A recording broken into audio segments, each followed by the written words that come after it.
tertúlia. Meu boa tarde aí para todos. Hoje é dia 13 de dezembro de 2009, domingo. O verbete é o 1415, 4 páginas, 44 elogias e 11 máximos. Tema: imitação individual. A especialidade: conviviologia. Definição: a imitação individual é o ato, postura ou efeito de alguém imitar determinado indivíduo, pessoa ou personalidade, com a reprodução a mais exata possível da figura ou da imagem idealizada através de si mesmo e da própria vida. O resumo de tudo isso é a clonagem social. Nós falamos na fatologia. A imitação individual deficiente. A busca da reprodução quase exata dos caracteres de outro indivíduo. A imitação das crenças, atitudes, valores e estilística pessoal. A imitação da forma de falar, da voz, dos gestos, dos trajes e do penteado, do ídolo. A imitação profissional do ator ou da atriz performática. A imitação profissional do dublê.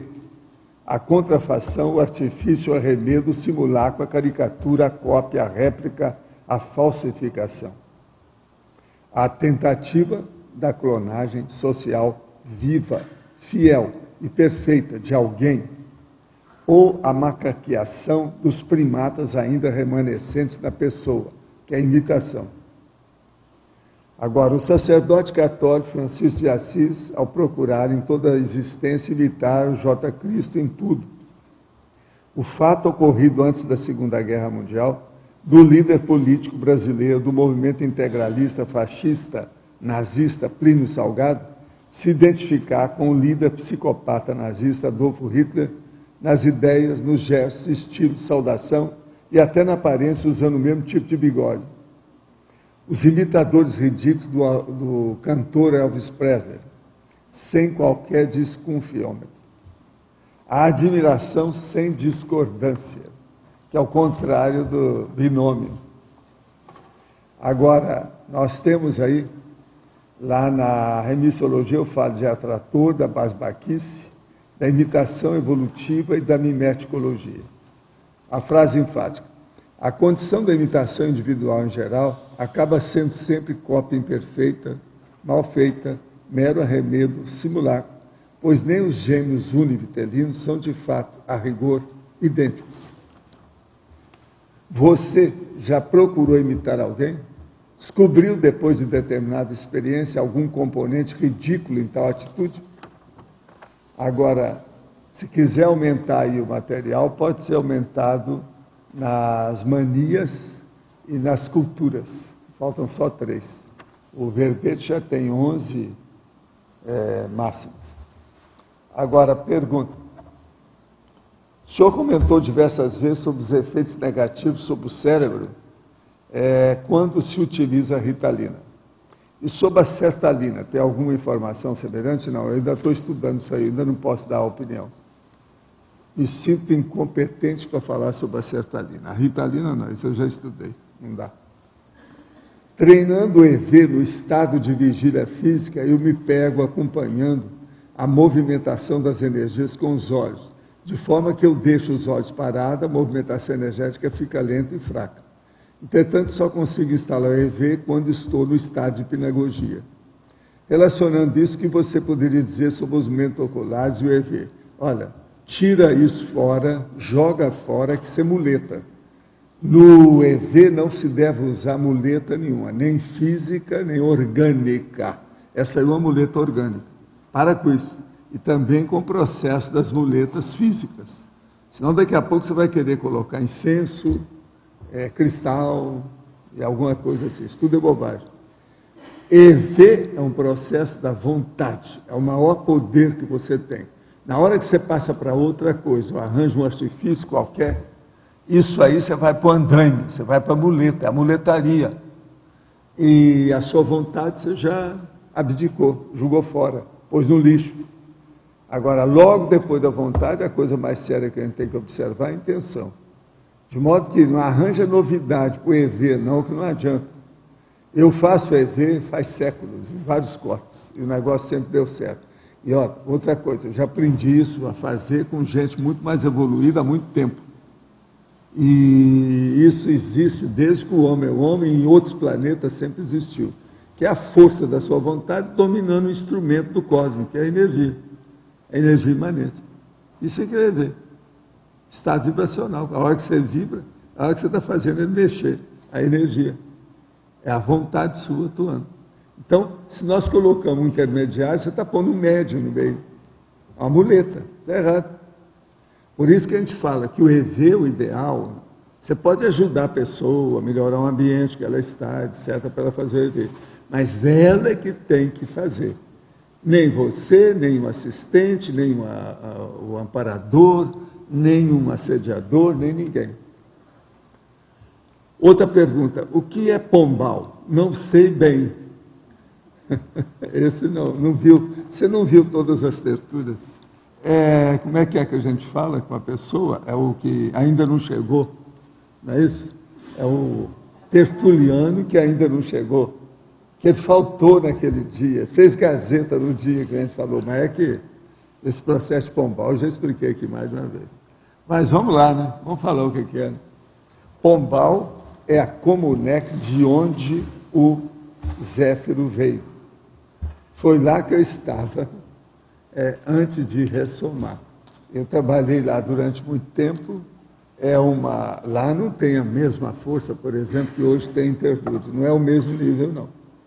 É menor. Mas é um local já, mais ou menos, não é tão ruim, é positivo. É local de transição para fazer assistência para quem vai ressomar. E a gente atendia lá para fazer essa assistência. Eu comecei a fazer a minha paraclínica médica lá, para depois fazer a clínica médica aqui. Agora, até hoje existe, o Pombal existe, muitos de vocês passaram por lá, tiveram assistência. Agora lá sempre teve muitas enfermeiras, muito isso que nós chamamos hoje de consciência terapeuta, desse tipo, de alto nível. Tem um monte lá. São os paraconsciência terapeutas. Então, você que está perguntando o que é o Pombal, possivelmente você veio de lá. Quando a pessoa implica assim com um lugar que não sabe, é que ela veio. Quase sempre é assim. Os afins se atrás, está entendendo? Gente, hoje eu quero dizer que foi feita a prova geral de Conscienciologia desse ano. Foram 130 pessoas, 65 homens, 65 mulheres, não quiseram deixar por baixo. Faltaram 2 pessoas, teve um aluno que chegou 40 minutos e não pôde entrar, e vieram 18 pessoas sem ter incluído o nome na lista prévia lá da admissão para o curso. E faltaram 10, faltaram 10 pessoas, estou falando aqui. Agora, outra coisa é o seguinte, essa prova está reduzindo porque vocês estão ficando mais medrosos. Pelo seguinte, a primeira foi 191, a segunda 253, a última 162. Essa 130 já houve uma redução. Agora, está havendo uma redução por quê? Porque a matéria das disciplinas que entram na prova aumentaram. O povo está com medo disso. De modo que, aos covardes, eles é que são os reprovados principais. Aqueles que não apareceram são reprovados. A gente exclui aqueles que estavam doentes, viajando, ou que estavam impedidos mesmo, de uma maneira cosmoética. Aqueles que não apareceram por uma maneira anticosmoética são os principais reprovados. Um zerão para todos eles. Tá certo? Eu estou com a prova aqui, ela é impressionante, bem feita. Quando acabou, eu estava aí, vieram as pessoas, as primeiras 3 mulheres que vieram, falaram para mim que a prova foi mais fácil. Saíram mais cedo, era 10h20, quando isso aconteceu. Agora, vamos ver pelas notas dessas pessoas. Eu falei assim, eu quero ver se ela foi mais fraca, através da sua nota. Vamos ver como é que foi. Agora, outra coisa. Teve o nosso amigo aqui que me deu Educação Fiscal, um belo livro aí do litoral norte de São Paulo, várias cidades. Tem alguns nossos amigos que andaram fazendo ajudando a fazer isso aqui, mas não tem o nome das pessoas aí, as professoras. Agora, o que se passa? Eu queria saber quem é que está, para quem que eu devo indicar esse livro aqui, que é para a turma que está estudando educação, mas principalmente na área da fiscalização. De tudo quanto é jeito, tem tudo quanto é lei aqui. Isso é do governo. Agora, olha, é uma perfeição esse álbum aqui de dados. Fora de série. Eu não sei quem é que deve levar isso. Se não for, então, o negócio é levar para a holoteca. Hein? É a Malu? Então, quem é que pode entregar para a Malu? Tem alguém? Ela está resfriada, ela não pode pegar no livro. É? Tá? Você passa aí para cima, que eles vão levando para lá. Ele entrega. Agora, qualquer coisa, dizer para ela que depois pode entregar na holoteca, que isso aí é um livro para consulta, vale a pena. Agora, gente, outra coisa que eu queria falar para vocês. Hoje, fazem exatamente 22 anos que eu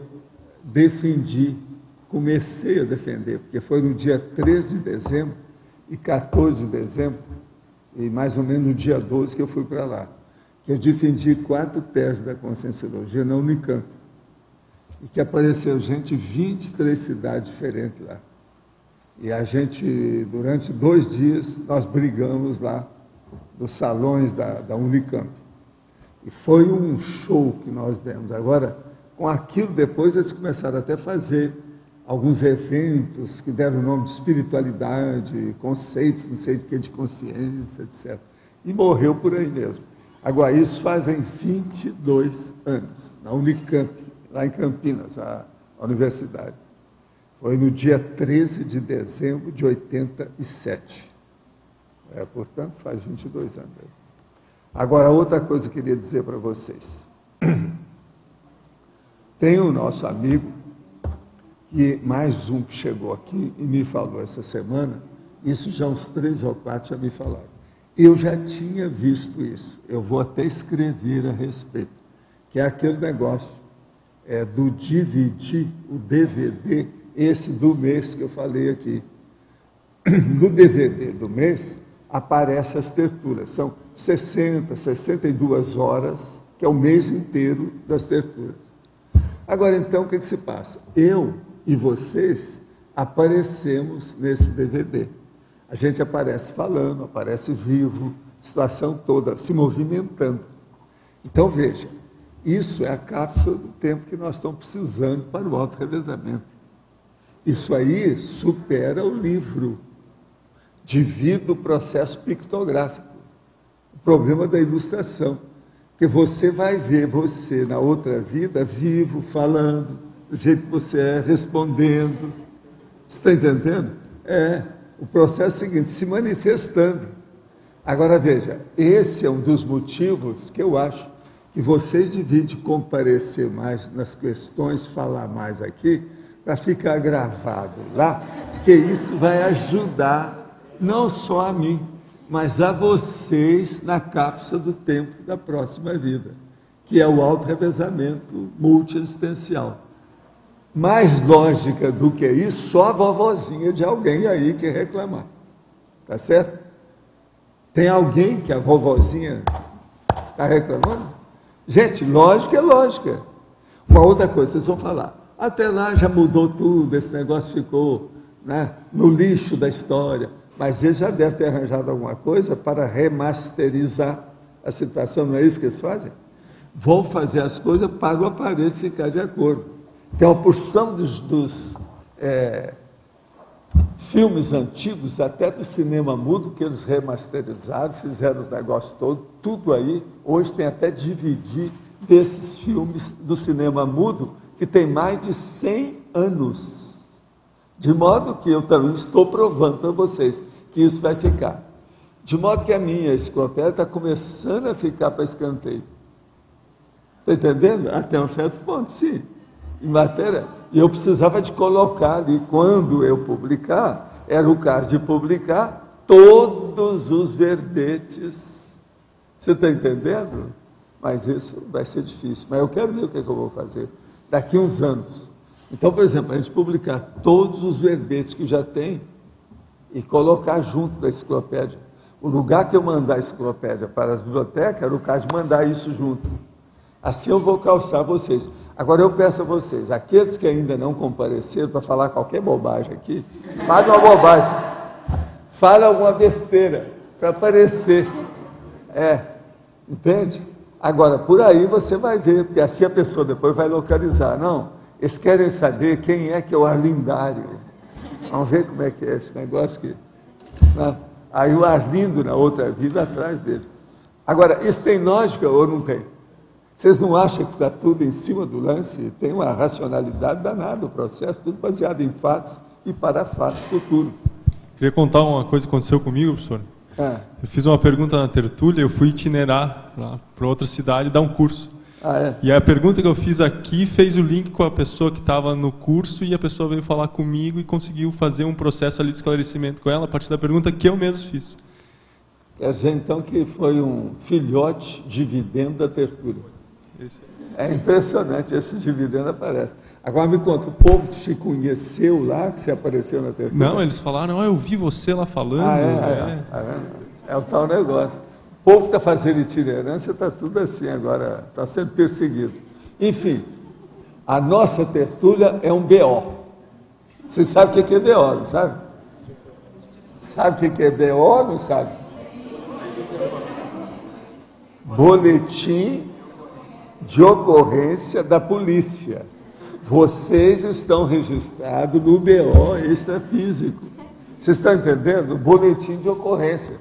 Estão vendo que vocês estão trabalhando ou não?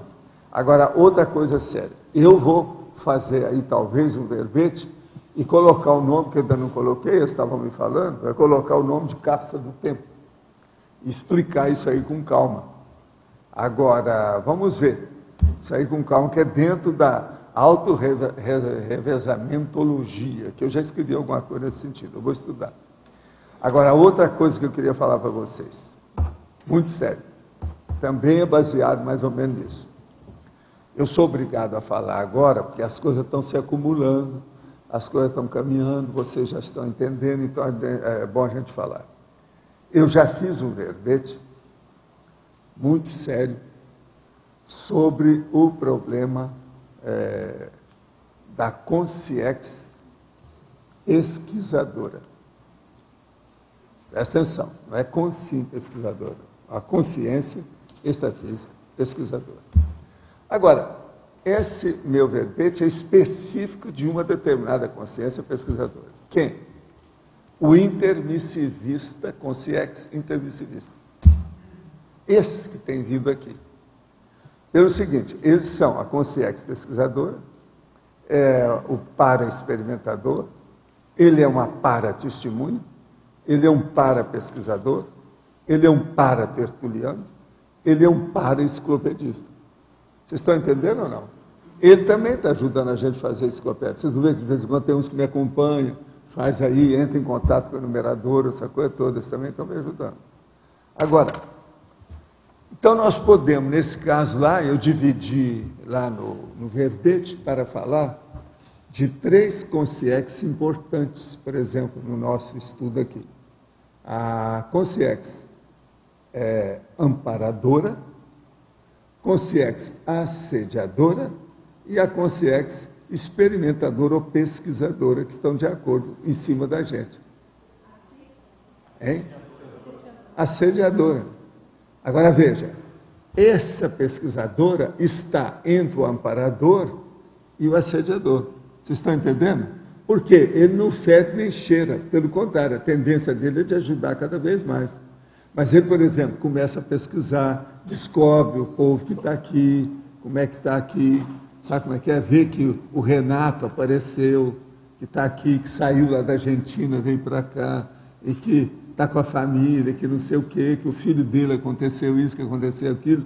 Tudo ele vai pesquisar, vai seguir vocês até a sua casa, ver o que você está fazendo, como é que é, se aquilo que você falou é verdade, que ele quer confiar em você, mas ele precisa seguir você, vai lá, vai ver na sua intimidade o que houve, aí vai encontrar um amparador que fala assim, aqui você não entra, só vem até aqui, etc, como é que é. Enfim, Vocês têm testemunhas muito mais íntimas, familiares, do que antes. Esses intermissivistas extrafísicos estão pesquisando nós todos. Agora, eu estou satisfeitíssimo com isso, porque o povo começou a ver essa realidade e eu não estou mais sozinho. Você está entendendo? Porque antes era só me vir, mas agora não, ó, vai ver o povo aí, me deixa em paz. Você está entendendo como é que é? Porque vocês estão pensando igual eu, ou até melhor do que eu, sobre o processo extrafísico, tem muito sangue para chupar de vocês. Vai vampirizar outros que tem uma porção aí. Vampirizar, que eu estou falando, positivamente, do ponto de vista intelectual. Agora, veja, isso tudo tem lógica também ou não tem? De modo que qualquer hora você já fica sabendo que quando aparecer lá o verbete lá para você trabalhar nele, é isso. Então é a consciex pesquisadora, que é o nome que eu dei lá. Intermissiologia é a especialidade. Agora, vocês estão de acordo com isso? Ou tem alguém que quer aparecer hoje para falar que não está, etc? Vamos focar. Vamos ver como é que fica. Isso tem relação com o que você comentou ontem, que essas consciex têm interesse que os futuros familiares já se aproxeguem na conscienciologia para abrir. Por isso que eu estava pensando aqui ontem, tem a relação com isso aí. Isso, né? Entende? Agora, é uma série de relações que a gente teria que pensar, parar para pensar e fazer as conotações, as ligações que tem. É muita inter-relação que tem isso aí com a gente.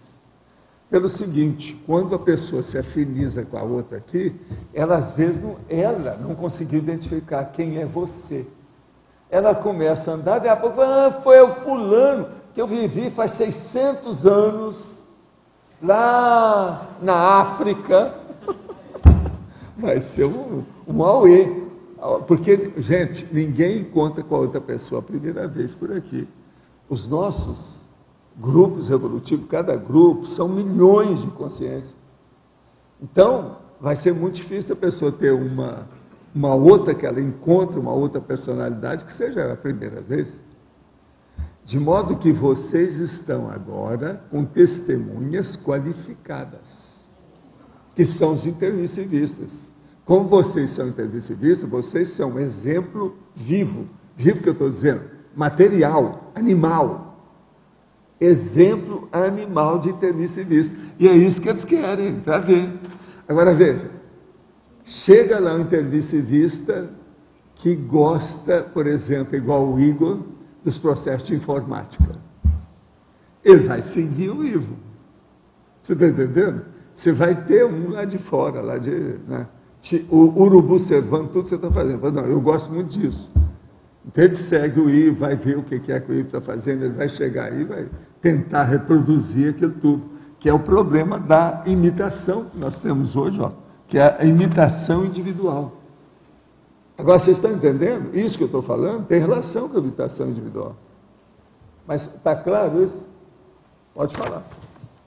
Sobre o pandeiro. Quantas consins mais ou menos iam lá nessas reuniões do pandeiro? Não, o pandeiro eles desativaram o pandeiro. Sim, mas quando existia, quantas pessoas assistiam a isso? Lá cabia, pelo meu cálculo, as consciex e consins fora do corpo. Isso. Havia lá, quando havia reunião, eu penso que chegou a muito mais de 1000 pessoas. 1000 consciências. Agora, não era consciex, não. Era consim. Era consciex e consins projetados. Projetado. Sim, dessas consins, qual o percentual que chegou? Eu não sei. Atualmente eu não tenho ideia disso. Pelo seguinte, deixa eu te explicar, o Grace, e coloca no meu lugar que você vai ver a minha dificuldade. Isso foi até 85. 85, presta atenção, já tem 24 anos. A maior parte que estava ali eram consciex. Daquelas consciex, havia uma porção desses caras que eu estou falando aqui, que são os intermissivistas extrafísicos pesquisadores. Esse povo todo me conhece. Tinha muitos que chegavam e queriam fazer rapport comigo, de envolvimento assim, de fazer encapsulamento, que eu falei assim, não, eu quando voltar para lá, isso aí vai me ajudar a encontrar você. Se os caras queriam, ia lá, eu às vezes tinha que chegar perto, cumprimentar um por um, aquele monte de gente, que eles queriam, porque sabia que eu seria um elo, eu seria um ponto de ligação da história, você está entendendo? Isso foi antes de eu publicar o livro Projeciologia. Agora, foram alguns anos que nós fizemos essas reuniões lá. Quantos Agora, anos? eu estou vendo tudo isso, hoje já tem, por exemplo, aquele nosso amigo que veio aqui comigo, que andou comigo, ele não é daquele tempo, é gente nova, é da nova safra, da nova geração de intermissivistas extrafísicos. Quer dizer, nasceu depois, mas de que ano até que ano? Olha, mais ou meu menos. negócio, que eu funcionei mesmo, a coisa veio da década de 70 até o ano de 85. Mas quando na década de 70? Meio, início, fim? Não, foi mais ou menos, que eu calculo, mais intensamente, foi a partir de 77. De 77 até 85 teve mais. Agora, eu quero te dizer, 75. Eu tive muita reunião extrafísica na década de 60, no início da década de 70, mas não era o pandeiro mesmo. Sim. O pandeiro era uma coisa estranha. Aquilo lá foi feito para fazer uma reunião. E qual... Um local específico para isso. E qual o efeito que isso dava nas pessoas que iam para lá, nas consins, que iam lá, assistiam, aí voltavam para cá? Uma boa parte, o povo todo ficou mais aware, ficou mais desperto com a situação. Alguns chegaram e me encontraram, mas a maioria não tem noção de nada do processo. Eu nunca encontrei alguém que falasse tudo claramente o que aconteceu. Agora, por exemplo, uma boa parte aconteceu igual aquele médico, que ele era uma verdadeira mão direita para mim, sentava perto de mim, lá nas coisas, tudo isso. Saía do corpo com muita lucidez. Quando eu encontro com ele, estava doente, estava entregue às baratas. E outra coisa, está sabendo tudo sobre Conscienciologia, nem ele não sabia porque que ele sabia tanto. Entendeu? Ele mesmo falou isso para mim. Agora, eu não pude falar nada disso com ele. E outra coisa, a gente aqui do Sul, uma boa parte desse povo, a gente tirou, foi desses países, desses estados aqui do Sul. Teve uma época que eu vinha muito por aqui, via muitas coisas nessas capitais, nesses lugares todos. Agora, naquela ocasião, eu não sabia que eu viria para Foz, ainda não. Não tinha ideia, porque tinha vários lugares que eu estava pesquisando para ver, porque eles mesmos falaram para pesquisar. Eu não sabia. É tanto que lá no pandeiro, ninguém sabia que as coisas viriam aqui para Foz. Ninguém tocou nesse assunto, porque o negócio era muito do zeitgeist, quer dizer, o espírito do tempo, da época, a contemporaneidade, aquilo do momento evolutivo. Não interessa o que vai ter no futuro, o processo é fixar o que tinha. Agora, todos aqueles que iam ressomar, estavam pensando no futuro imediato. Você entendeu isso ou não? Eu entendi. Agora, o caso lá era o seguinte, era uma verdadeira assembleia grandona. Está entendendo? Agora, lá era redondo. Era muita gente. Entende? Muita coisa. Muita coisa que nós estamos fazendo aqui, isso é uma imitação do que era o pandeiro. Só que o pandeiro era bem maior do que isso. Era esticadão. Não era assim, como é que se diz? O meio aqui, ó, era maior. Está entendendo? Parece um estádio. Agora, o local era energia de alto nível. Agora, eu uma vez perguntei até para o Talmal o seguinte, se o problema de lá está muito bom, se não era isso que criava problema daquele povo que tinha que voltar para o corpo. Eu falei assim, em parte é. Dava um choque, que é o meu negócio com a monja. Na hora que eu fui entrando demais, a coisa expandiu demais, eu não tinha que voltar. Então lá, isso aí dava um choque na pessoa, ela ficava boboca, tinha que trazer de volta o corpo. Tinha muita gente assim. Agora, todos esses, era só uma vez. Eles não tinham segunda vez, não. Eles deixavam, porque não dava. Agora, pegava outra pessoa. Então, era muita gente que aparecia uma vez só, que aparecia mais ou menos, mas que não tinha tanta lucidez, que não fixava. Entende? Agora, teve época que uma vez, uma dessas vezes, eu contei 16 pessoas que estavam perto de mim, que eram conscientes e estavam lúcidas. 16. entre homem e mulher. Agora, é muito engraçado o modo do povo que chegava lá. Tinha gente que chegava de pijama, o outro chegava bem vestido, o outro chegava de calção. Aí ele chegava e falava, não, eu preciso de me compor. Aí eles davam um jeito nele. Tinha, assim, uma preparação, um introito, para a pessoa chegar lá, entendeu? Para não chamar muita atenção, nem nada, né? Porque senão desviava a observação, a atenção, o interesse. Eles, então, olhavam isso tudo. É um processo pedagógico. Agora, eu já tinha visto essas reuniões fora, devido ao processo do Zéfiro. Isso aí me ajudou demais na questão da rememoração. Que eu encontrei uma porção de gente. Antes de eu renascer, encontrei lá, entende como é que é? Agora, tinha cara que falava assim, pois é, Valdo, agora é a minha vez, eu vou para lá. Vê se você me espera. Qual a esquina que eu te pego? Eu falava com os caras, né?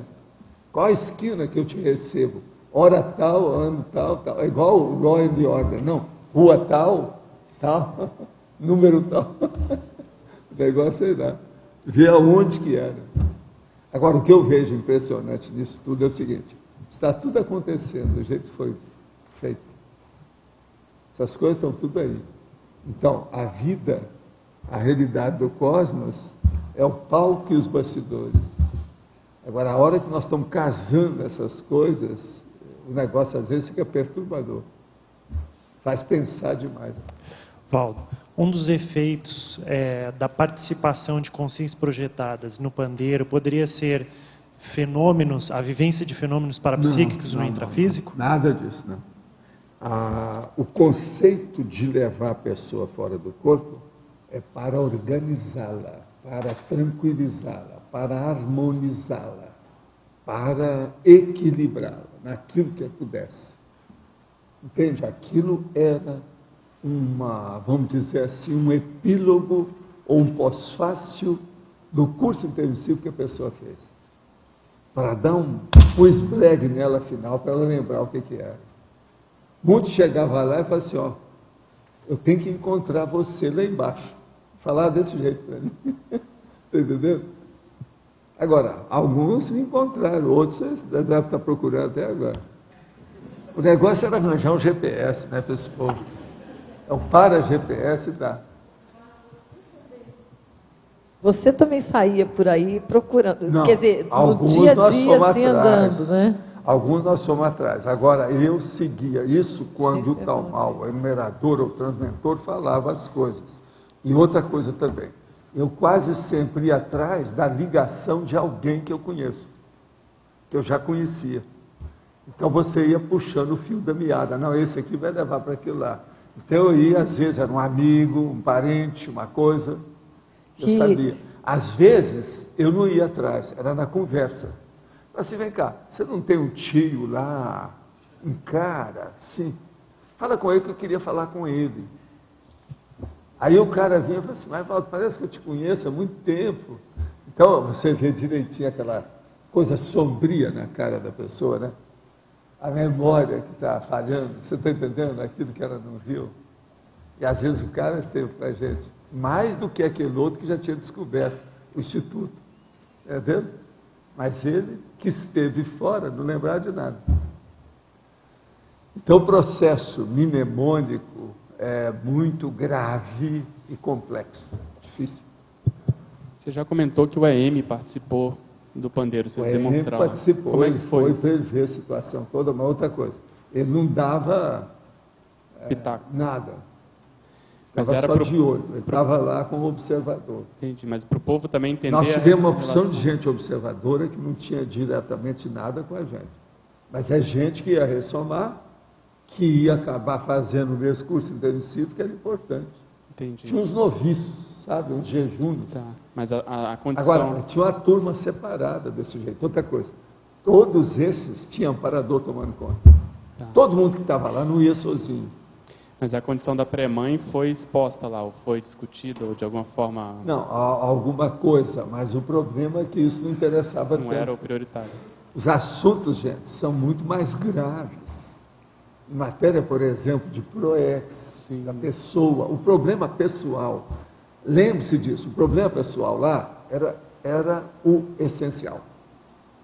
O Entendeu? Sim. Cada um, e outra coisa, cada um tem um problema pessoal, mas é diferente dos outros. Isso era um problemão, essa diferenciação. Lembra-se aquele negócio lá que, desde lá da Aracê, vocês fizeram lá a diferenciação pensêmica. É isso.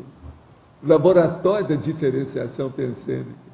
Isso aí é terrível dentro do problema da ressoma. Agora, o problema todo é o seguinte, existia lá no caso também uma seção que eu poderia chamar hoje de pré-ressomáticos. Estavam na bica, você está entendendo? Já estava na hora de ressomar.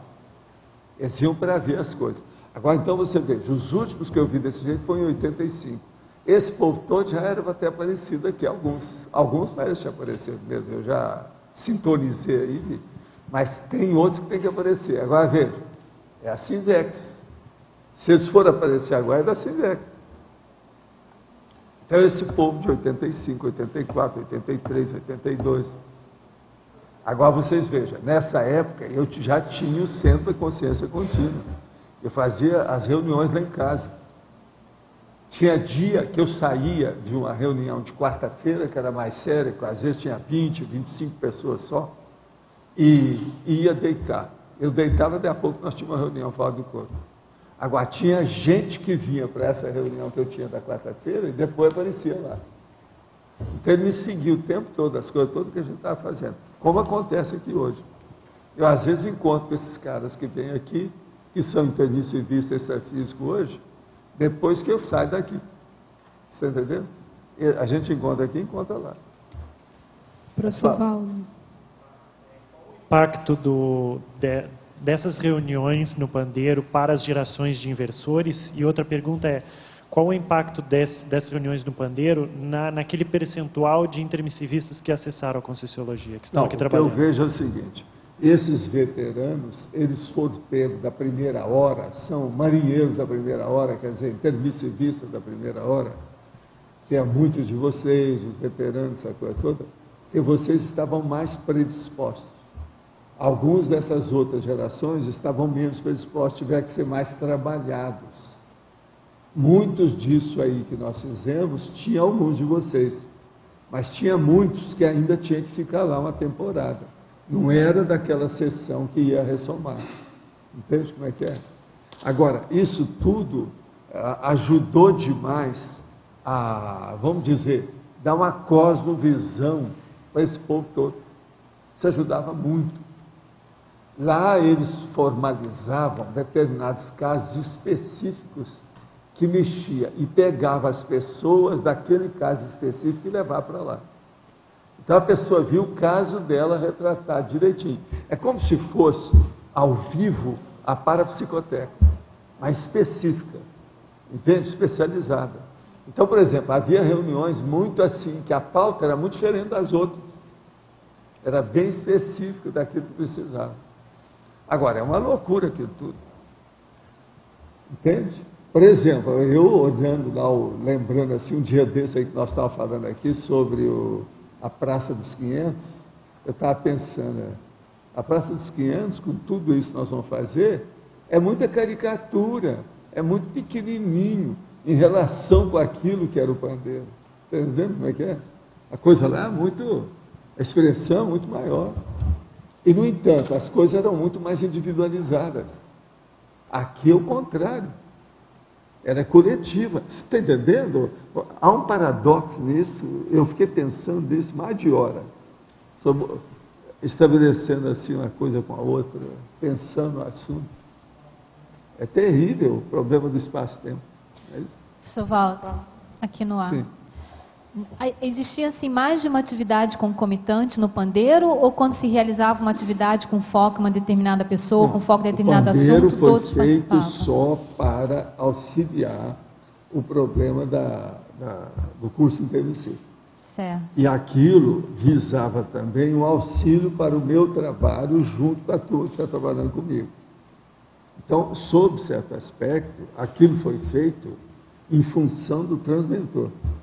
Então, mas nas dinâmicas de trabalho, por exemplo, como o senhor falou, às vezes era o caso de uma determinada pessoa que era o foco. Ficavam todas as pessoas que estavam ali mas, por focadas exemplo, ali, ou aconteciam de conforme formas... a reunião, apareciam 3 serenões lá.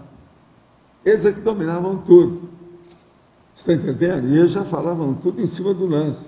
E outra coisa, parecia tudo assim, bem renquém, como se fosse tudo pé de chinelo. É cada um mais poderoso do que o outro em matéria de evolução, de norma, de interesse, de understanding. Você está entendendo? Compreendia tudo. Então, isso tudo acontecia. E eu ficava lá, quietinho, no meu canto, vendo. Quando dava alguma coisa que eu participava. Mas observando tudo. Tudo.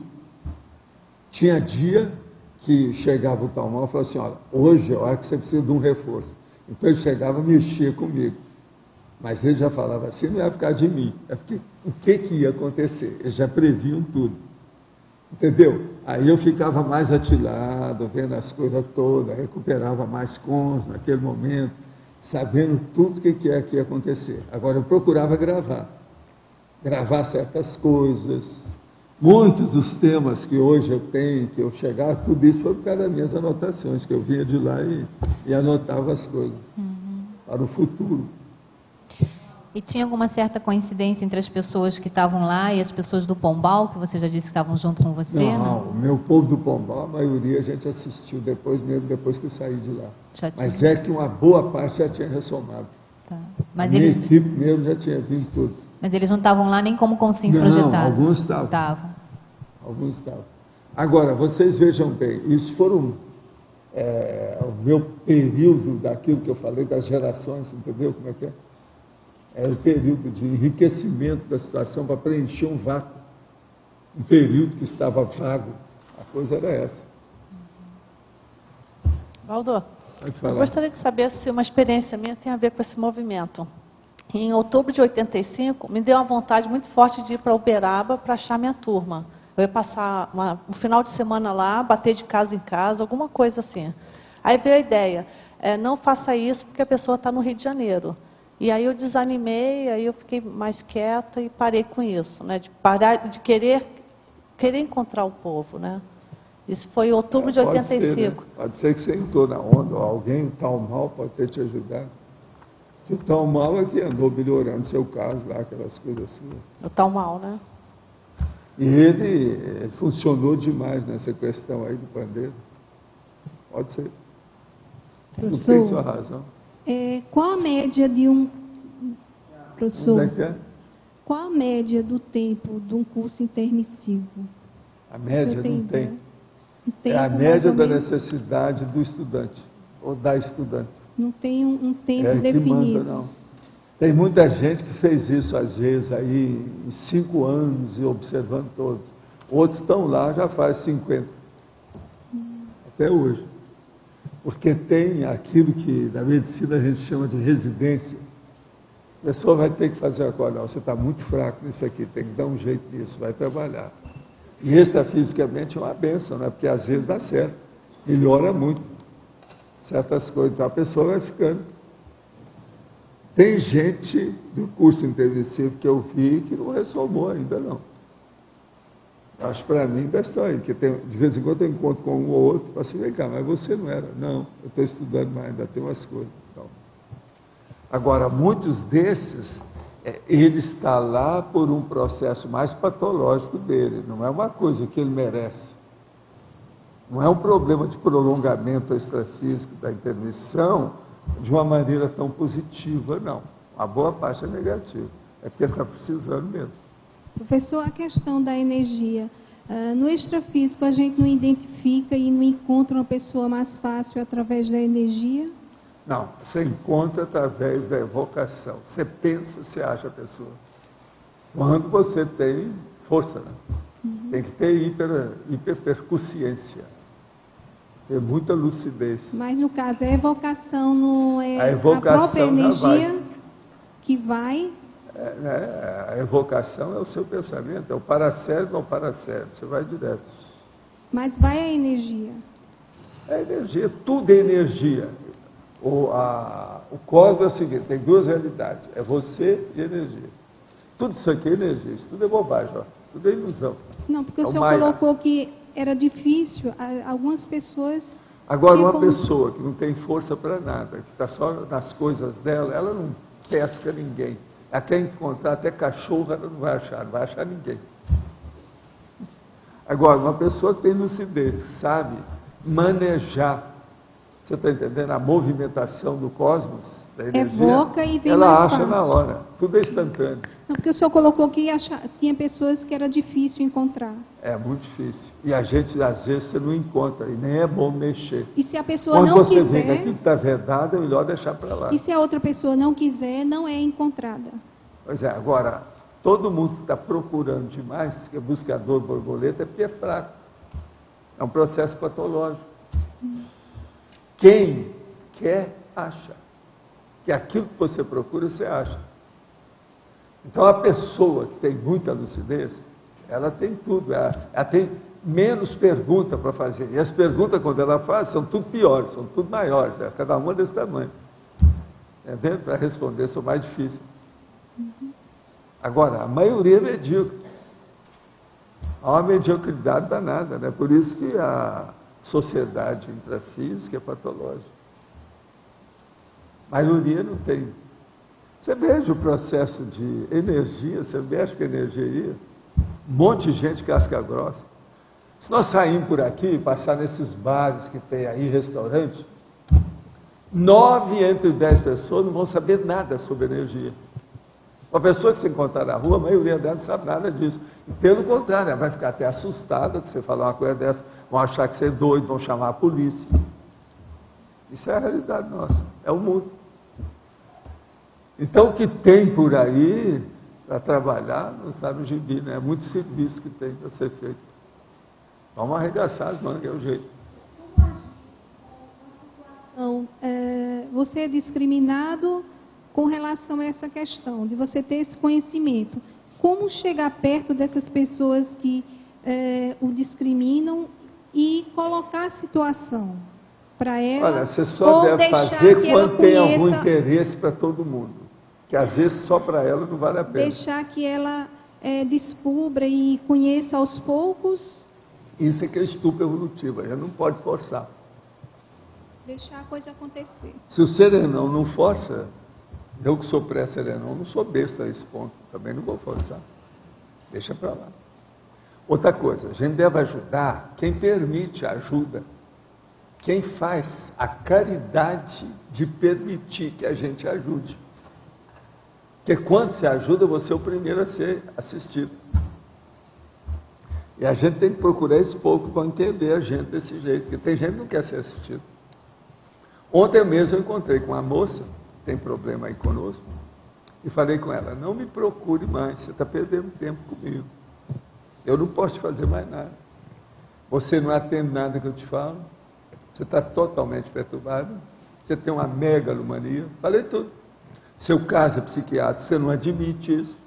Eu tive 2 testemunhas vendo tudo que eu estava falando. Agora, a pessoa está assim faz 3 anos.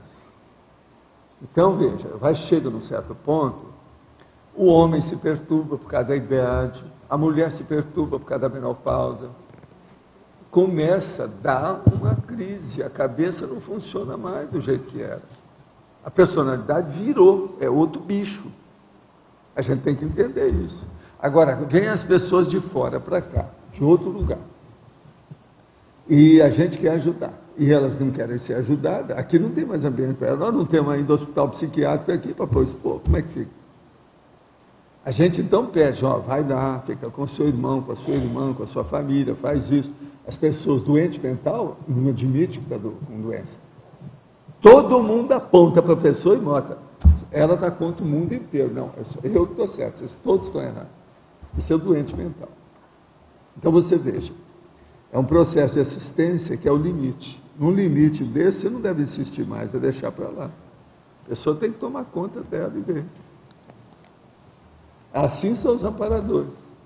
Eles vão com a pessoa. Quando a pessoa passa de 3% de besteira e que insiste e tema em fazer a coisa errada, eles caem fora.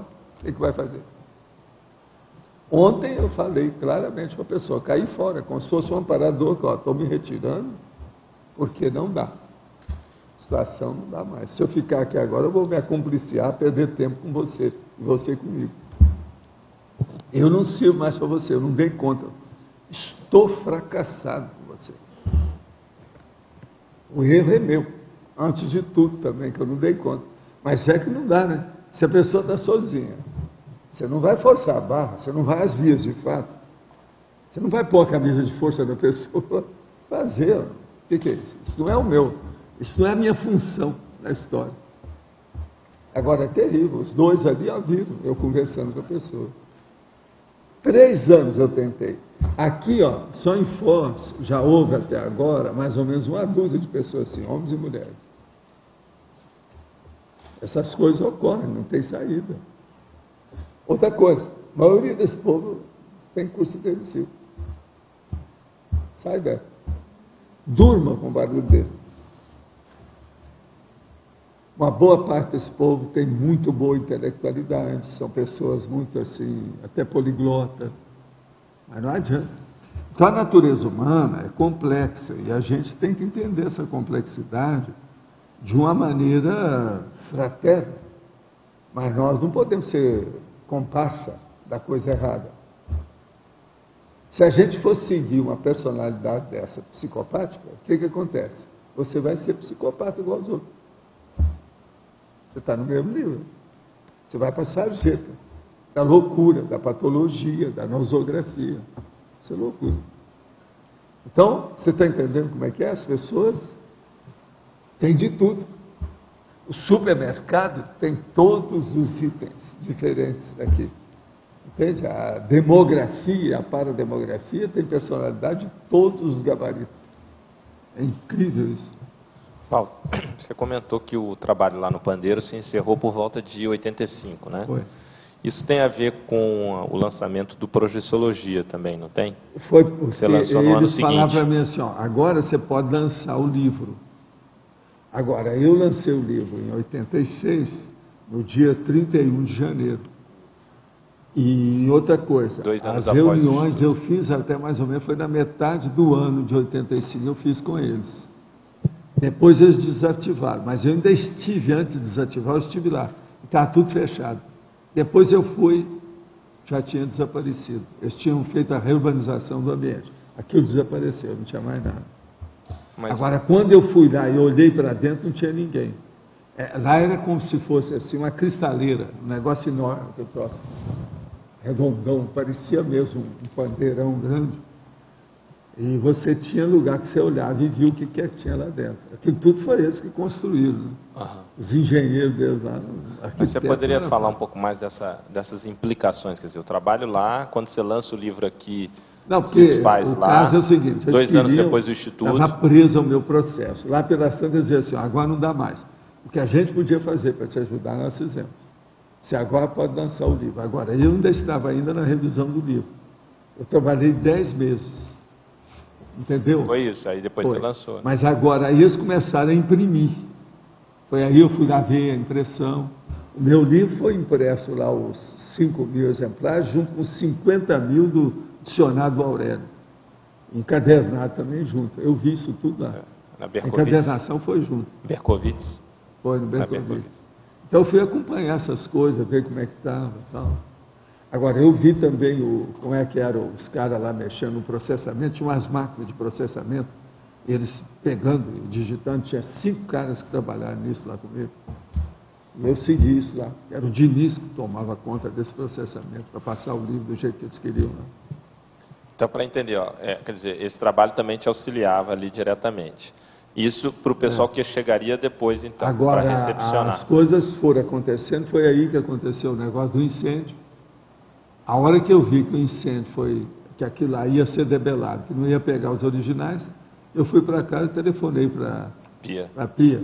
Falei assim, está livre, agora posso esperar que o livro vai ficar pronto.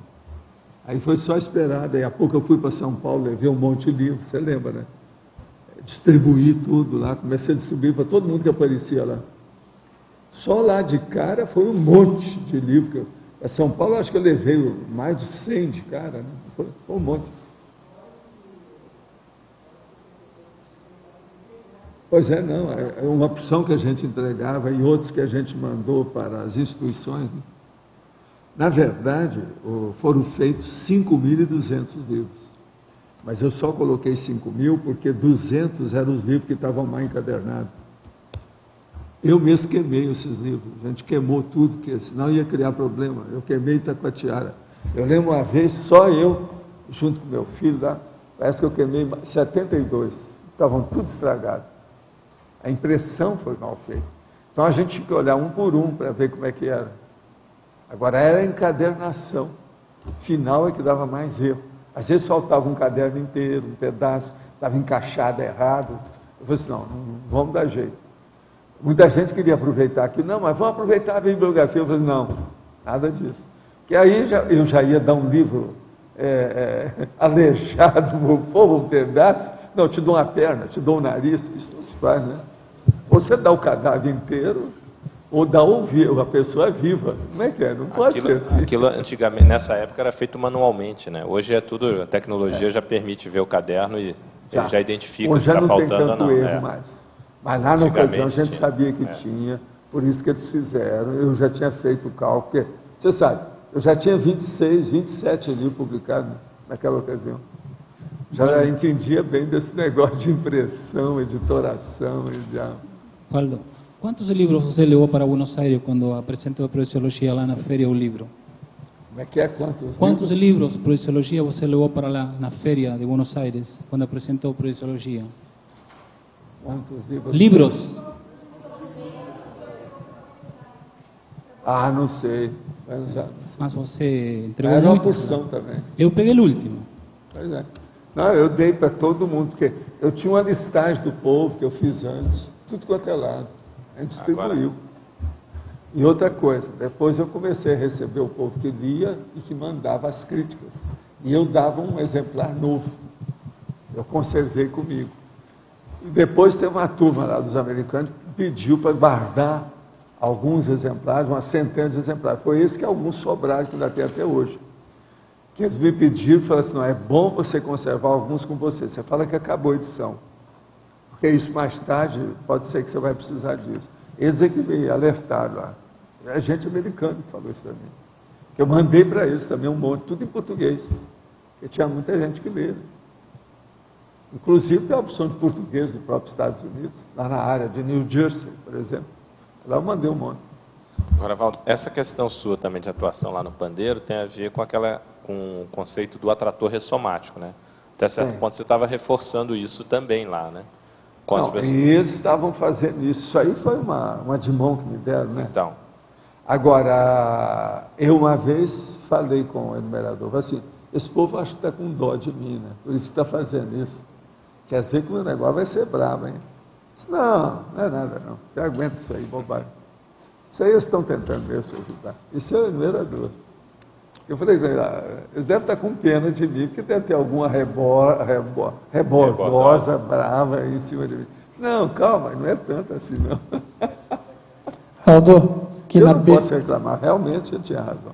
Waldo, B, aqui. Duas questões aí sobre o pandeiro. Você disse que o pessoal lá queria fazer rapport com você, né, que conheciam você, mas a pergunta é, conheciam você do tempo do Zéfiro, coisa parecida, ou ficaram sabendo não, lá que você seria um elo? Me conhecia de lá mesmo, é processo extrafísico, eu já sabia o que tinha. Alguns me conheciam mesmo. Agora, outros é do passado, uma coisa... As duas condições. Outra questão, Waldo, você falou que muitos dos assuntos, ou a maioria dos assuntos, eram de questões pessoais, foi isso que você falou? Questões pessoais de um determinado tipo de pessoa. Por exemplo, problema da inibição parapsíquica. Então, eles tinham uma reunião inteira e levavam um monte de gente, não só com CIEX, mas com CIS, que estavam dentro daquele processo. Então, de acordo com a afecção evolutiva. Traço de personalidade. Aquilo, a necessidade, a carência evolutiva da pessoa. Então, foram muitas reuniões assim. Aquilo vinha, a gente já sabia qual era o tema, qual que era a pauta. Entende?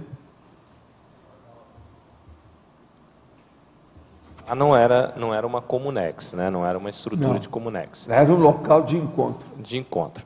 Aqui, uma vez, eu fui falar nisso, os caras começaram a falar, eu virei para ele e falei assim, aqui, não tem nada de coisa francesa nisso, não.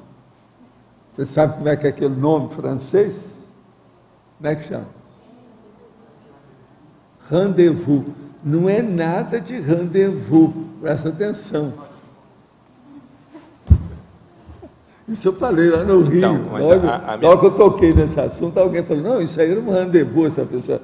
É difícil falar esse nome, que isso aí é prostituído, não dá certo. A minha pergunta é a seguinte, ali funcionava como um suporte do curso intermissivo, como você se referiu ainda há pouco. Até no planejamento que a pessoa vai fazer na próxima vida e tal, ProEx. Por que isso não era feito dentro de uma Comunex com esse foco? Ou qual é a vantagem de se fazer numa estrutura dessa? Para não humilhar as pessoas. Não o quê? Humilhar as concierges. Eu perguntei isso aí, foi uma das primeiras perguntas que eu fiz. Por que a gente tem que fazer separado? Você é melhor para todo mundo, melhor para nós, melhor para eles.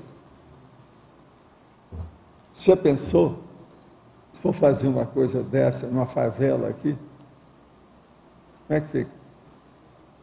Como é que o povo vai entender aquilo?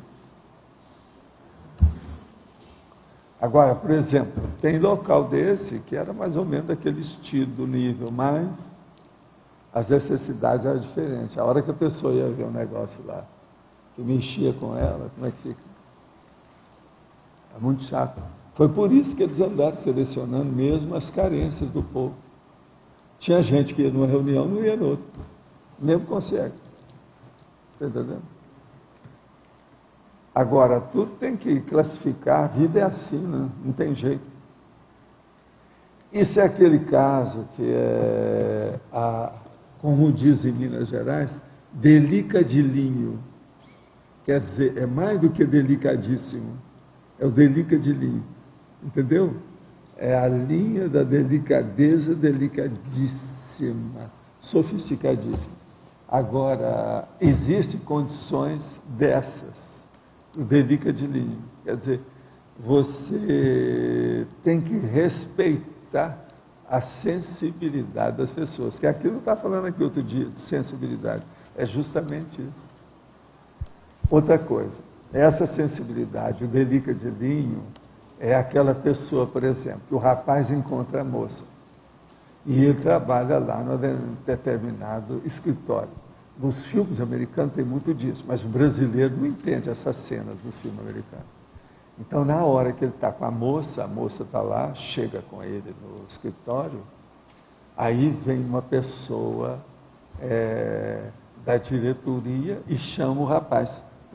Aí ele chega para ela e fala assim, olha, você vai, que agora eu vou ter que entrar ali para conversar, você não pode entrar. Você tem que entrar. Ela não entende. No Brasil, raramente a namorada do cara vai entender. Mas vem cá, você está escondendo de mim?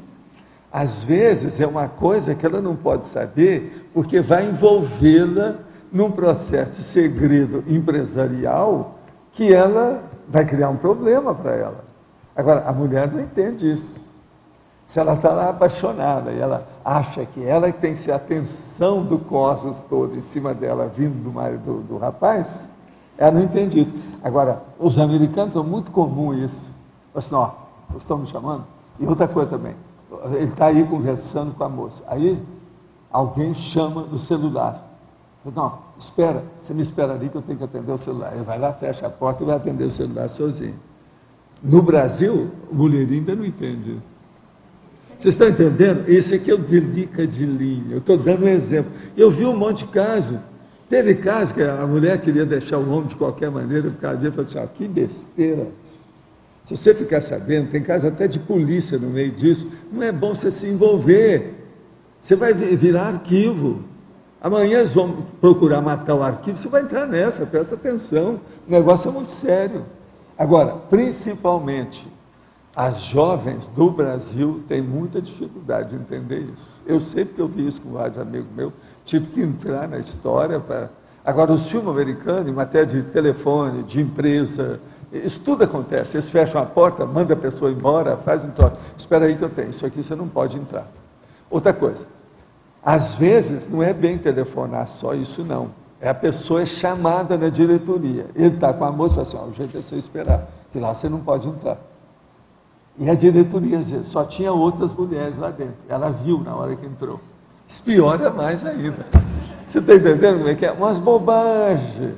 É o chamado ciúme retroativo, aquelas bobagens todas, está tudo dentro desse delicadilho. Então, extrafisicamente, existem essas condições psicológicas, conscienciais, muito sérias, de imaturidade, quase sempre emocional, no caso. Professor Waldo, qual o percentual das consciências que iam para o pandeiro que saíam mais motivadas para continuar a vida intrafísica? Todo mundo já ia para lá porque já estava predisposto para isso. O problema todo ali era ver se as comorbidades da pessoa, do ponto de vista consciencial, se não ia afetar as percepções quando ela viesse para cá. Isso eu estou falando do povo que não estava aqui, das consciências. E aquelas que estavam aqui, era ver se aperfeiçoava o processo e encaminhar a intenção para ficar mais ou menos dentro da PROEX. Muitos desses que foram lá, eu às vezes não falo o nome, porque estavam muito fora. Está tudo entendeu? Era para voltar para a linha da PROEX. Estava fazendo xixi fora do vaso. Então o negócio aí era bravo. É melhor não tocar no assunto, deixa para lá. Está entendendo? É só isso. Agora aqui, comecei a trabalhar de noite para aproveitar melhor o meu turno mental somático e gostaria que o senhor me respondesse. Quais seriam os aspectos negativos de trocar o dia pela noite? Olha, tem um negócio muito sério que é o seguinte, dependendo da idade, se a pessoa faz isso de afogadinho de uma hora para outra, aquilo vai afetar a cabeça da pessoa. E segue uma opção de coisa. Ela pode entrar, por exemplo, começar a dar insônia, cria problema estomacal, gástrico, e etc. Tal. A pessoa tem que fazer isso estudando demais os horários. E outra coisa, ela não pode diminuir a carga horária de sono que ela tem. Se ela diminuir, piora. Essa mudança só afetaria o processo físico? Não. É o problema físico e o problema psicológico, mental somático. E o processo também é extrafísico, energético. Como eu posso me adaptar melhor a essa nova rotina? A melhor coisa que tem é ver a sua idade de acordo com a sua dieta, a sua carga horária de sono e fazer isso a longo prazo. Por exemplo, aí, durante os próximos 5 anos, como é que você vai fazer para dominar o problema, para trabalhar mais à noite, por exemplo, no turno mental somático? Agora, veja bem o que eu escrevi e olha a sua idade de acordo com isso. Em 5 anos, uma pessoa pode fazer isso. Agora, por exemplo, para você diminuir 1 hora de sono, você deve pelo menos gastar 1 a 2 anos, sem afetar você. Se uma pessoa acabar com o sono assim, de uma hora para outra, vai dar uma defasagem nela, e isso, em vez de ajudar, vai piorar. Então, tem que ser tudo devagar. A média, quase sempre, 1 hora é 1, 2 anos, que a pessoa demora até dominar aquilo bem. Se ela diminuir antes, o organismo vai ressentir daquilo. Agora, precisa ver qual o peso que ela tem, o peso corporal, a dieta que ela tem junto, os exercícios que ela faz. Embora minha atenção principal esteja voltada para o que vem depois do Homo sapiens, tenho estudado a respeito de polvos, lulas e assemelhados. O que impressiona, por exemplo, é como opera inteligentemente a pele. Podem promover mudança de aparência centenas de vezes em algumas horas, assumindo várias formas, mas sempre com inteligência estratégica, o que supõe a superação cabal da ideia de que as inteligências múltiplas comecem com o Homo sapiens. Henry Bates, por exemplo, realizou bom estudo sobre determinados insetos capazes de imitar a aparência de outros que não possuam sabor atraente para os predadores. Não lhe parece que se deve estimular estudos superiores sobre os bastidores do mimetismo? Sim, eu já falava isso, rapaz, e outra coisa, no Centro da Consciência Contínua a gente falava essas coisas. Que o mimetismo está dentro do morfopensene também. E eu falava muito sobre o problema dos luciferinos, os processos das células, luminosas dos bichos. Hoje já estão começando a estudar isso. Quem está falando aqui é o nosso amigo que ressomou. É ele que está falando desse assunto. Sabe quem é que estou falando? Parece que ele vem aí depois da manhã. Tá? Mas olha, está tudo certo, vamos em frente, você está no caminho. Agora, ele está falando aqui de povos, lulas, a seriedade. Isso é desse estudo dele. O povo pensa lá, o povo não entende, é preciso ver o currículo do homem. Agora, comunicado da CEAJUC. Em reunião ontem, sábado, os advogados presentes elegeram Júlio César Garcia para assumir a coordenação do CEAJUC a partir do dia 20 de fevereiro. O CEAJUC realizará o primeiro encontro de juristas da CCCI durante a 5ª semana da Max Proex, na manhã do dia 17 de fevereiro. Maiores informações com o Júlio Garcia, tá certo? Então vocês já ficam sabendo, o Júlio está lá, tá bom? Agora, uma outra coisa, me falaram aí que o Paulo Américo está aí hoje, onde é que ele está? Ah, ele está aí, você está vivo, está nessa dimensão, está tudo bem com você, filho? Então tá, esse aí é cara nosso lá da Glória, tal. Vocês lembram dele, né? O cara está vivo. Me passaram aqui o microfone para fazer uma pergunta. Pois não. Não, na verdade eu vou formular essa pergunta agora. Não, nós não cobramos nada, você pode falar. Então, aproveitando, né, a ideia da imitação individual, quando eu recebi o verbete, né, me vieram algumas perguntas na mente. E, geralmente a gente procura ter um modelo, né, para seguir quando você ainda está numa busca evolutiva, vamos por assim. E aqui, certamente, o senhor serve como modelo em muitos aspectos. O modelo maior aqui é o Arlindário e o Laênio Loche. Como? Desculpa. Laênio você conhece bem lá do Rio. Ah, sim, sim. Não, em muitos aspectos, né, nós servimos de modelos para outras pessoas também. Né, mas isso, nessa busca nossa de individualização e nesse nosso processo evolutivo, também tem um valor. A gente não pode seguir o padrão exato, porque aí vira uma... Não, e também às vezes você não pode seguir porque você é muito mais feio. Então, por exemplo, aqui nós temos modelo, por exemplo, olha a Kátia, olha a Ludmilla, não dá para comparar, né? Um processo de forma, não é isso? Mas como perceber? Será que a pessoa consegue perceber o momento que isso se torna uma patologia para a evolução dela? Ou ela está muito envolvida? Não, a primeira coisa é o seguinte, o processo de modelo, ele existe dentro de um nível ainda primário da personalidade. Certo. Eu, por exemplo, eu sou amigo do transmentor. Ele é, até um certo ponto, um molde, modelo para mim, do jeito que o Serenão, por exemplo, a monja é. Mas eu, por exemplo, não procuro imitar as coisas todas deles, porque o nível é outro. Você nota que é diferente. Essa defasagem das ferramentas que você dispõe é que a gente tem que levar em consideração. Agora, você fica sabendo, quando eu tiver mais ferramenta com isso, eu posso fazer alguma coisa. Eu vou chegar naquele nível.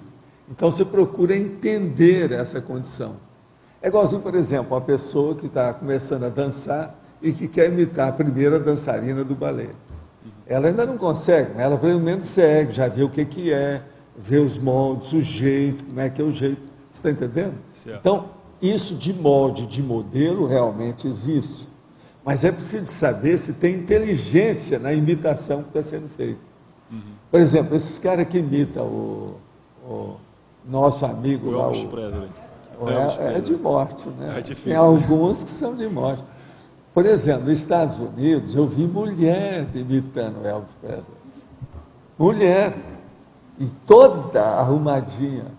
Você está entendendo? Toda arrumada, imitando. E outra coisa, a imitação até que não era tão ruim. Mas não dá. Então, você veja, há umas coisas que realmente são ridículas, né? Não tem dúvida. Mas enquanto modelo evolutivo... Agora, o modelo evolutivo maior que a gente já apresenta, ele é de esborrachar qualquer um, né? É o Homo sapiens sereníssimos. Às vezes a defasagem é muito grande. Então, como é que fica? Tem que escolher isso aí.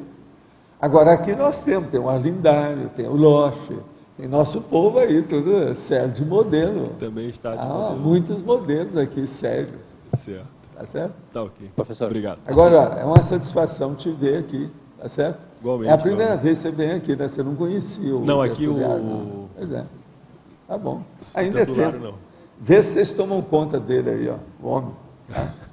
Obrigado. Professor, na docência também acontece bastante esse processo, né? A pessoa começa copiando aquele professor que ela tem como ícone. E depois que ela começa a ter as suas particularidades e começar a desenvolver mais isso, né? Qual seria a melhor... Tudo na vida tem modelo. Agora, os modelos mais sérios que tem é a mãe e o pai. Isso é a regra internacional, é desde que o homem é homem, que a mulher é mulher. Entende? O pai, por exemplo, tem até novela que já fizeram sobre isso, né? Meu pai herói, lembra disso? Aquele negócio tudo, é o que acontece mais. Porque muitas vezes o professor ele copia até o modo de falar, o modo de se movimentar. Não, eu já contei aqui o caso da imitação. Ela, quando é rastaquera, assim, muito baixa, esquisita, dá aquele caso do meu colega, que era um cara normal comigo, que estudava lá, no curso primário, essa coisa toda. A família era um pouco pobre, mas aí tinha o seu Dante, que era o maior barbeiro da cidade. Então, ele resolveu lá, o pai do rapaz, chegou lá, falou com o Dante, e o seu Dante, então, resolveu chamar o rapaz para ser o discípulo dele, para ele ensinar a barbearia para ele, a cortar cabelo, aquela coisa toda. Ele foi para lá. Agora, um mês depois que ele estava trabalhando, como a barbearia do Dante era mais ou menos na frente lá de casa, a gente acompanhou aquilo. Ele, então, um mês depois, ele mudou o sotaque, tudo, porque o Dante era de origem italiana.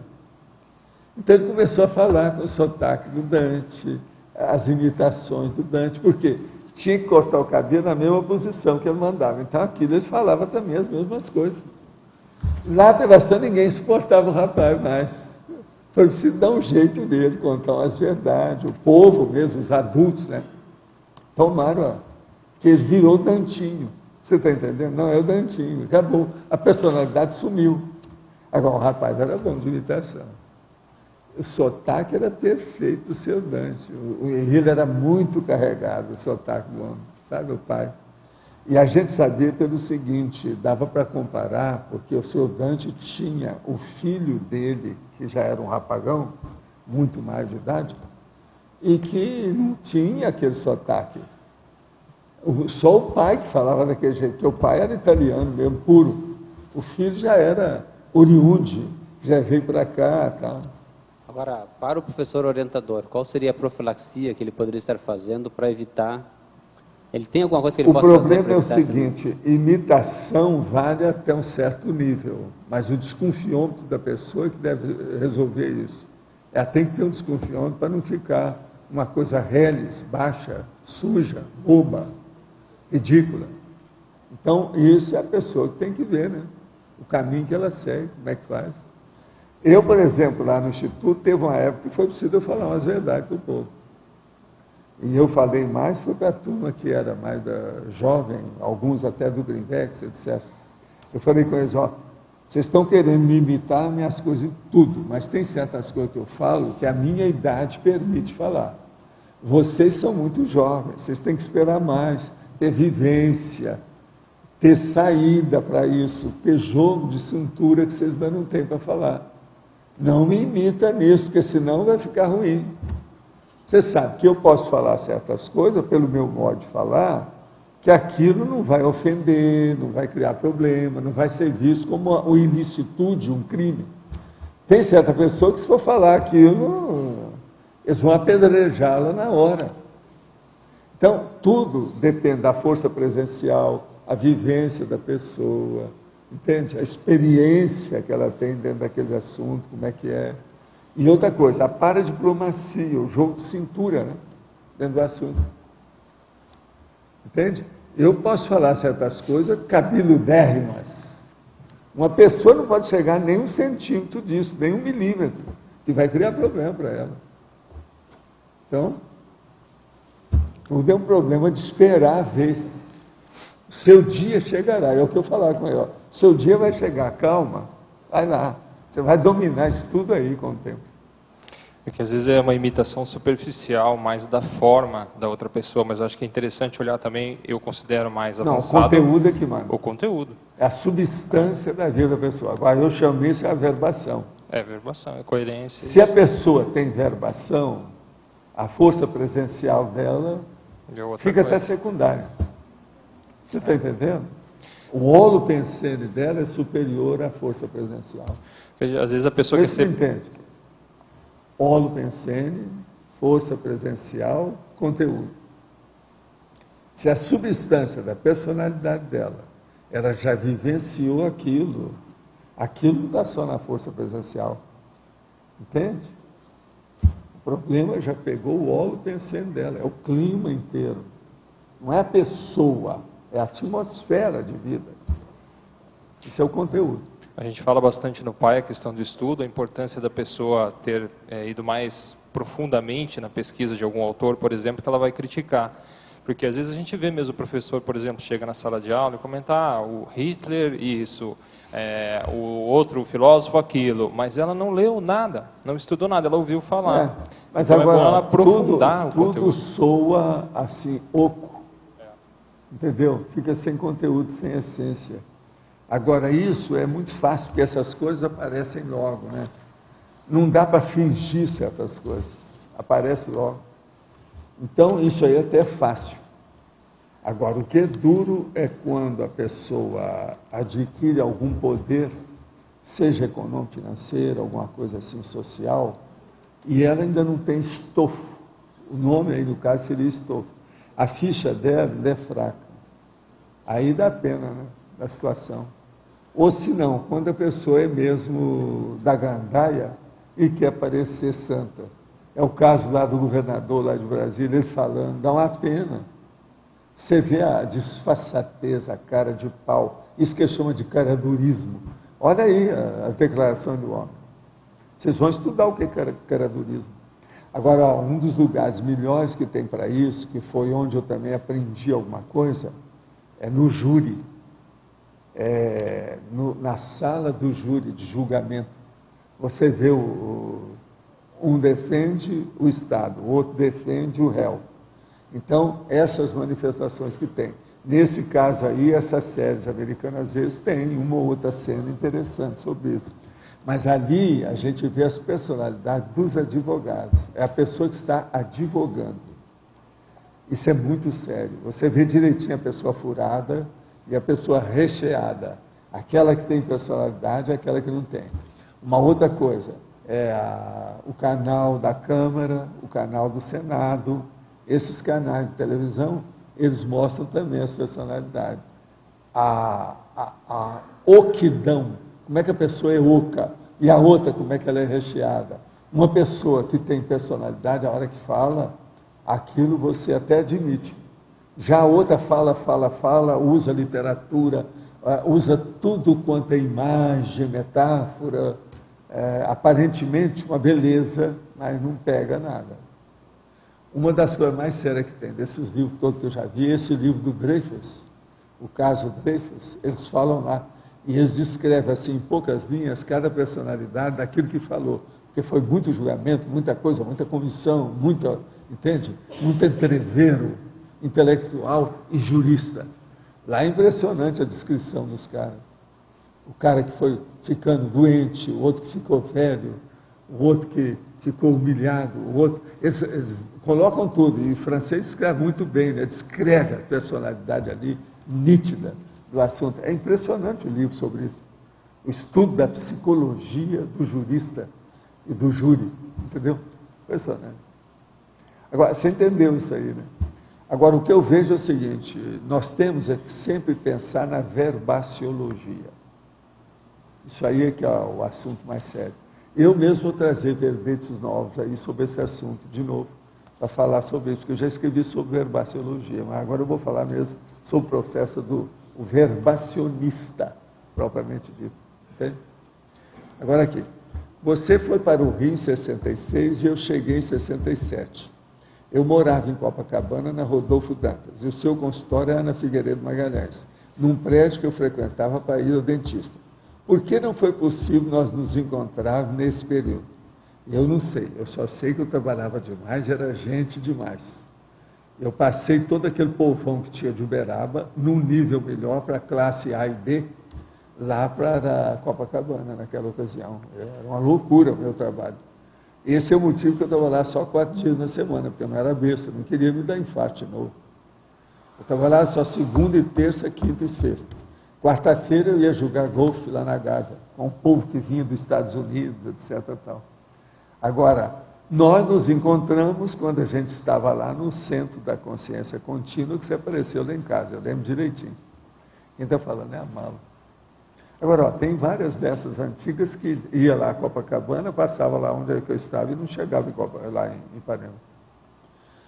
Você falou que a geração que nasceu por volta de 84 tardou mais para ressomar em função de estar acertando algumas pendências. Como identificar quais os pontos que devem ser reforçados nessa vida para não correr o risco de ficar para trás novamente?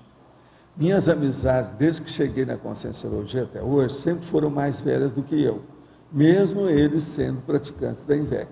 Como saber se estava seguindo eles em período permissivo? Não, isso você não precisa de perguntar, não. É o óbvio. Pode seguir, porque a situação é essa mesmo. Pode olhar por aí. Agora, observa bem o que você já fez até agora, como diz o Loche, o que é que foi os seus... Como é que chama? Pois é, olha os aportes. Esse é o caminho. O que você recebeu? E vê como é que está. Queria compreender melhor o processo da afetividade. Vejo que esse é um grande gargalo meu. Atualmente estive me relacionando com uma pessoa, tudo parecia bem, e de repente percebi o padrão mudar. Temos muitas afinidades, mas vejo que ele também tem problemas com a afetividade. O que posso fazer para me autoajudar? Olha, a primeira coisa é procurar amadurecer o seu modo de encarar as emoções. Ver o que é que a emoção funciona na sua vida. E olha a maturidade disso. A gente tem que ser maduro, nós não somos mais bicho. Você não pode nem exagerar para melhor, nem exagerar para pior. Você tem que ficar no meio termo para ver como é que é. Pensa nisso e vê o que você pode fazer. E outra coisa, com referência a ele, vê se os problemas da afetividade dele são solucionáveis ou se não são, em relação com os seus, para ver se há um entrosamento. Outra coisa, às vezes alguém tem que fazer uma concessão maior do que o outro, sempre é assim. Olha bem isso aí.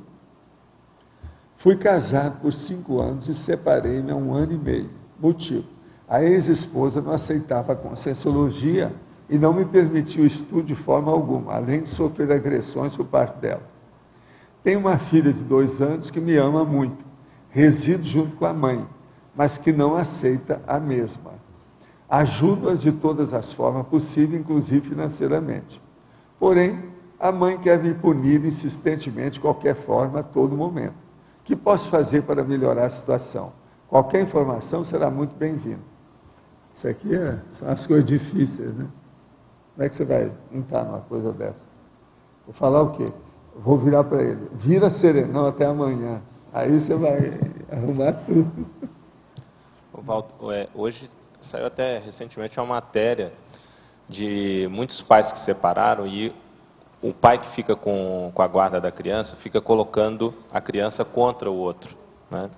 Isso hoje, inclusive, já está dando até processo criminal, porque é seríssimo isso. Tá. Isso então, evitar esse tipo de coisa, né? Tentar evitar ao máximo isso. Isso é a primeira coisa que a pessoa tem que fazer. Não pode deixar acontecer isso. Né? Agora, o problema aqui é o seguinte, a separação com filho de 2 anos é um problemão, né? Para as 3 personalidades. E às vezes são para 5, porque às vezes tem a segunda mãe e a segundo pai, que é a avó e o avô. Então isso aqui é um problema difícil da gente dizer aí, teria que ver. Olha o que você faz mais e perdoa e dê exemplo das coisas. Olha o que é. Se você está fazendo tanta concessão, também vai chegar um ponto que você tem que ver o limite disso. Senão, você saber também o que essa senhora está fazendo com a vida, né? E às vezes você vai ser cúmplice de alguma coisa que está errada. Tudo é possível. Você deve ver por quê. Quando uma mulher implica muito com o ex-marido, é preciso desconfiar. Quando o ex-marido implica demais com a ex-mulher, é preciso desconfiar. Às vezes tem coisa mais do que aquilo que eles estão falando. Se de abrir o jogo. Não, tem uma série de condições, né, na vida. É só olhar esse programa da televisão aí, essas séries, às vezes tem uns casos lá fabulosos sobre esse assunto. Há muita coisa oculta que não aparece. Então é preciso ver com calma. Não é toda reunião que vai fazer um acordo de divórcio que aparece toda a realidade. Não, é muita coisa que não aparece. Então isso aí é preciso ver, né? Como é que fica. Há muita situação escondida, cobertada. Então é difícil de pôr a mão nisso. Por isso que entre marido e mulher não se coloca a colher no meio. Entendeu? Deixa para lá, vamos ver o que vai dar. A situação é difícil, isso tem que ver muito. E outra coisa, divórcio, nunca a responsabilidade é de um só, é dos dois. Isso tudo a gente tem que levar em consideração. Isso não tem exceção. É todo mundo. Então, como fazer? Agora, a terapia de casais, num caso desse, a mulher não deve nem querer chegar perto dele com as coisas todas. Agora, outra coisa, a conscienciologia não tem nada a ver com isso. É bom a gente clarear bem aqui, porque todo dia tem casos desses, não tem nada a ver com isso. O que a gente vai fazer? Aí o caso mais sério é que parece que, do jeito que eu estou falando, não é só a conscienciologia, e não permite também o estudo de forma alguma, não me permitia. E sofria agressões por parte dela. Pois é, essas agressões, precisa de estudar. A agressão chegava até a agressão física, se foi uma boa separação. Isso tudo tem que estudar, né? Tem que ver. Agora, é difícil de falar um caso assim à distância. É muito difícil. A gente tem que ir com calma. O jeito é abençoar todo mundo e ver o que a gente pode ajudar, né?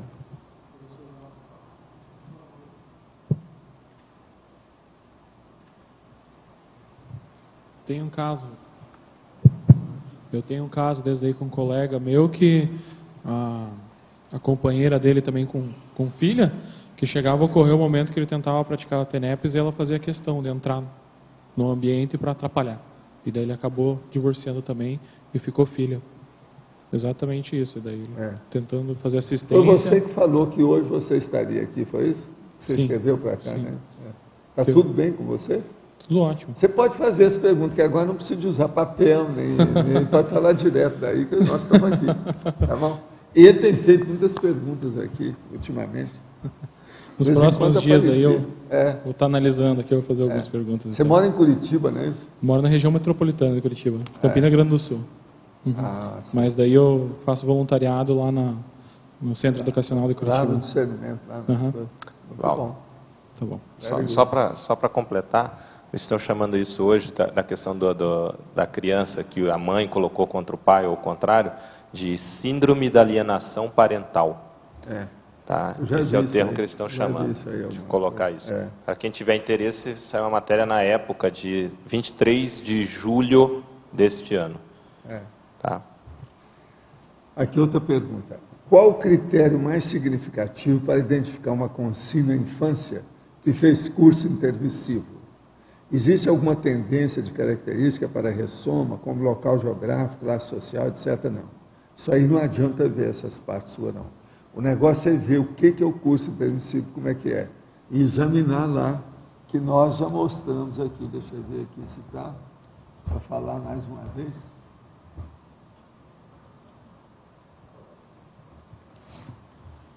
Vivência do seu curso intermissivo, página 604 do 700 experimentos, capítulo 540. É uma página só. E tem 10 itens para a pessoa ver a vivência. Você olha aqui o que é e examina a criança, vê se ela tem alguma coisa nesse sentido. Quando ela crescer um pouco mais, ela vai mostrar isso com mais gabarito, mais claramente. O negócio é examinar. Se a pessoa estivesse aqui, eu ia dar uma cópia. Então, professor Valdo, tem um ícone aqui. Tem um ícone no site das tertúlias que já tem esse arquivo lá em PDF. É só a pessoa clicar. É só a pessoa clicar. Então tá bom. Vamos ver se ela clica. É um clique ou 2 cliques?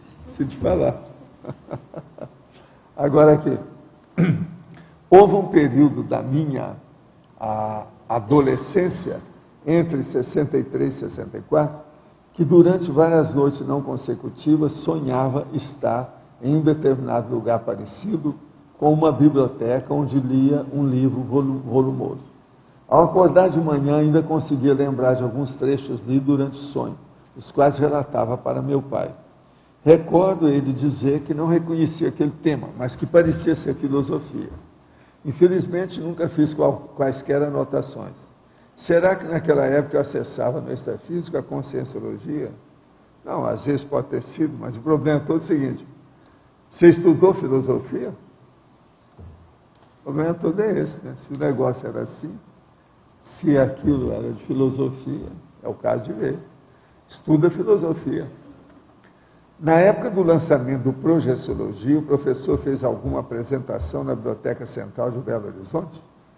Não, eu estive lá e teve uma senhora que era aquilo que a gente chama de secretária da cultura, etc. tal, que a gente colocou o Projeciologia em várias bibliotecas lá, através das pessoas de lá mesmo.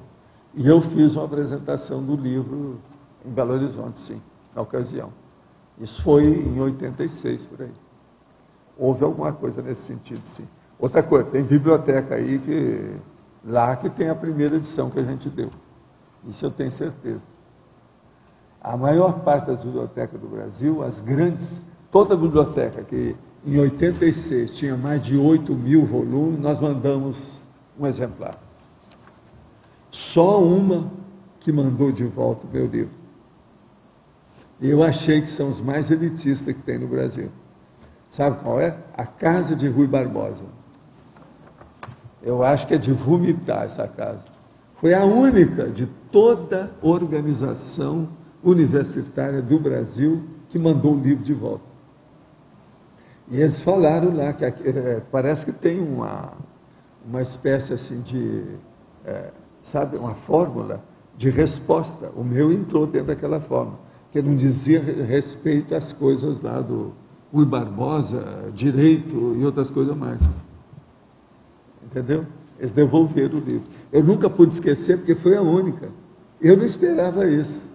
Agora, isso é elitismo. Presta atenção. Vocês querem coisa pior do que isso? Agora, devolveram o livro, tudo bonitinho, e eu fiquei quieto, né? Enfiei o rabo entre as pernas, fiquei quieto, nunca mais falei, mas agora nunca mais também esqueci que era a casa de Rui Barbosa. Então, todo mundo falava da casa de Rui Barbosa, esqueça, não presta, isso é baratosférico. O povo lá é elitista. Agora, veja, deve ser baiano que está cuidando disso. Os baianos, aquele cara lá da universidade falou o negócio do birimbau. Quando ele falou aqui, ele falou assim, olha, na casa de Rui Barbosa, o birimbau, não sei o quê. É terrível isso, mas agora veja, isso é estereótipo também, está errado. Né? Os baianos não são tanto assim. Muito embora, vocês sabem, na década de 70, quando eu estava estudando os negócios das empresas, lá em São Paulo, eu sabia que um funcionário de São Paulo equivalia a 4 carioca e 10 baianos de Salvador. Então, isso tudo também a gente tem que levar, tudo é estereótipo. Eu não sei se isso existe, entendendo? Mas as coisas existem. É que no caso do carioca ele concilia melhor a qualidade de vida. Agora veja, um paulistano, 4 cariocas, 10 salvadorenhos, 10 baianos. É terrível pensar nisso. Isso é a década de 70. E outra coisa, a turma lá de São Paulo levava isso a sério. Eles perguntavam sempre, porque tem que saber, né? O candidato lá que quer trabalhar, de onde você é? Vamos ver o currículo dele. Então, eles olhavam com mais critério, o cara que vinha da Bahia. É terrível isso. Agora, é estereótipo. Estereótipo é terrível, porque depois que cria, faz fama, deita na cama. É muito difícil. O que eu acho bom é na hora que a gente começa a acabar com certos estereótipos. Por exemplo, tem um deles que eu gostei demais. Saiu um livro agora sobre judeu, do nosso amigo, que é o rei dos quadrinhos, que ele morreu faz 4 anos, mas fora de série, o do espírito. Agora, o que se passa? Ele escreveu